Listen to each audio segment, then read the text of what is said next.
మీ పేరు చెప్పవా? సైదయ్య సైదయ్య. ఏ ఊరు? జానపాడు జానపాడు. ఇప్పుడు 2024లో ఎవరు ఓడిపోతున్నా?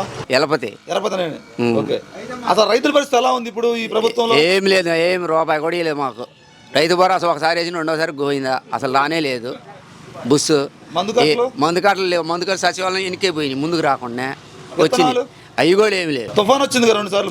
వచ్చింది పోయింది, అది వాన పోయింది కానీ మేము మా కాడికి రాలా. వచ్చిందిగా తుఫాన్ అని 1 రూపాయి ఇచ్చినా లేదు, మా చేను ఆగమైపోయిందని లేదు, దాన్ని చూసిన వాడు లేడు, ఏం లేదు. అంటే మీ ఇంటి దగ్గర కానీ లేదా మీ పొలం దగ్గర కానీ ఒక మాట్లాడే పనే లేదు.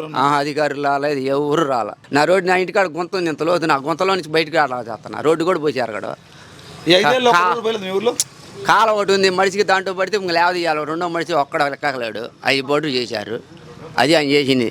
ఏం లేదు, రైతుకి మేలే లేదు. ఒక్కసారి వేసింది రైతుకి భరోసా, ఈ తర్వాత గోయిందా. చెప్పే చూసుకోండి, మోకాలు చెప్పులు కట్టి వేసుకున్నాను, డబ్బులు కూడా లేవు చివరికి. వచ్చేది ఇంక ఇదేలే, ఇంకా ఏమీ భయపడే పని లేదు. మేము అనుకున్నాం మెలకొని కూర్చున్నాం.